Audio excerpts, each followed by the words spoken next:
Hi hello friends, ನಾನು ನಿಮ್ಮ ಅನಿತಾ ಮೋಹನ್. ಎಲ್ಲರೂ ಹೇಗಿದ್ದೀರಾ? ಐ ಹೋಪ್ ಎಲ್ಲರೂ ಚೆನ್ನಾಗಿದ್ದೀರಾ ಅಂದ್ಕೊಂಡಿದ್ದೀನಿ. ನಾನು ಇವತ್ತು ನಿಮಗೆ ಸಿಂಪಲ್ ಆ್ಯಂಡ್ ಈಸಿಯಾಗಿ ಹೀರೆಕಾಯಿಯಲ್ಲಿ ಚಟ್ನಿ ಯಾವ ರೀತಿ ಮಾಡೋದಂತ ತೋರಿಸ್ತಾ ಇದ್ದೀನಿ. ಬನ್ನಿ ನೋಡೋಣ ಯಾವ ರೀತಿ ಮಾಡೋದಂತ. ನೋಡಿ ಫ್ರೆಂಡ್ಸ್, ನಾನು ಒಂದು ಕಡೆ ಇಟ್ಕೊಂಡಿದ್ದೀನಿ. ಇದಕ್ಕೆ ಒಂದು 2 ಟೇಬಲ್ ಸ್ಪೂನ್ ಆಗೋಷ್ಟು ಆಯಿಲ್ನ ಹಾಕ್ಕೊಳ್ತಾ ಇದ್ದೀನಿ. ನೋಡಿ, ಈಗ ಇದಕ್ಕೆ ಒಂದು ಅರ್ಧ ಟೇಬಲ್ ಸ್ಪೂನ್ ಆಗೋಷ್ಟು ಜೀರಿಗೆ,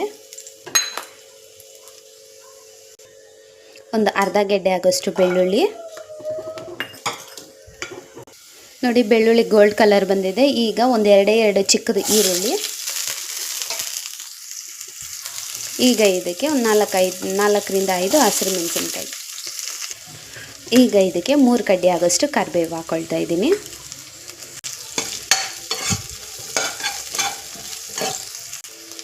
ನೋಡಿ, ಈಗ ನಾನು ಸ್ವಲ್ಪ ಪುದೀನ ಹಾಕ್ಕೊಳ್ತಾ ಇದ್ದೀನಿ. 1 ಹಿಡಿ ಆಗೋಷ್ಟು ಆಪ್ಷನಲ್ಲು, ಫ್ಲೇವರ್ಗೋಸ್ಕರ ಹಾಕ್ಕೊಳ್ತಾ ಇದ್ದೀನಿ. ನಿಮಗೆ ಬೇಕಂದರೆ ಹಾಕ್ಕೊಳ್ಳಿ, ಇಲ್ಲಾಂದರೆ ಸ್ಕಿಪ್ ಮಾಡ್ಕೊಳ್ಳಿ. ನನಗೆ ಪುದೀನ ಫ್ಲೇವರ್ ಅಂದರೆ ತುಂಬ ಇಷ್ಟ, ಅದಕ್ಕೋಸ್ಕರ ನಾನು ಪುದೀನನ ಆ್ಯಡ್ ಮಾಡ್ಕೊಂಡಿದ್ದೀನಿ. ಹಸಿ ಸ್ಮೆಲ್ ಹೋಗೋ ತನಕ ಚೆನ್ನಾಗಿ ಫ್ರೈ ಮಾಡ್ಕೊಳ್ಳಿ.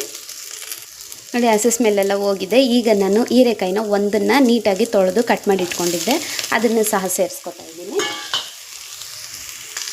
ಈಗ ಇದಕ್ಕೆ ರುಚಿಗೆ ತಕ್ಕಷ್ಟು ಉಪ್ಪು, ಒಂದು ಸ್ವಲ್ಪ ಅರಿಶಿನ, ಇದನ್ನು ಸಹ ನೀಟಾಗಿ ಸ್ವಲ್ಪ ಚೆನ್ನಾಗಿ ಫ್ರೈ ಮಾಡ್ಕೊಳ್ಳಿ. ನೋಡಿ, ಹೀರೆಕಾಯಿ ಚೆನ್ನಾಗಿ ಫ್ರೈ ಆಗಿದೆ, ಸಾಫ್ಟ್ ಆಗಿದೆ. ಈಗ ಇದಕ್ಕೆ ನೋಡಿ ಒಂಚೂರು ಹುಣಸೆ ಹಣ್ಣು, ಹುಳಿ ಎಷ್ಟು ಬೇಕೋ ಅಷ್ಟು ನೋಡ್ಕೊಂಡು ಹುಣಸೆಹಣ್ಣು ನಾನು ಸ್ಟವ್ ಆಫ್ ಮಾಡಿಕೊಂಡು ಹುಣಸೆಹಣ್ಣು ಹಾಕ್ಕೊಂಡಿದ್ದೀನಿ. ಈಗ ಇದು ತಣ್ಣಗಾಗಲಿ. ನೋಡಿ, ತಣ್ಣಗಾಗಿದೆ. ಈಗ ನಾನು ಒಂದು ಜಾರ್ಗೆ ಹಾಕ್ಕೊಂಡು ಸ್ವಲ್ಪ ನೀರು ಹಾಕ್ಕೊಂಡು ರುಬ್ಕೊಂಡು ಬರ್ತೀನಿ. ನೋಡಿ, ನಾನು ರುಬ್ಕೊಂಡು ಬಂದಿದ್ದೀನಿ. ಈ ಥರ ಆಗಿದೆ.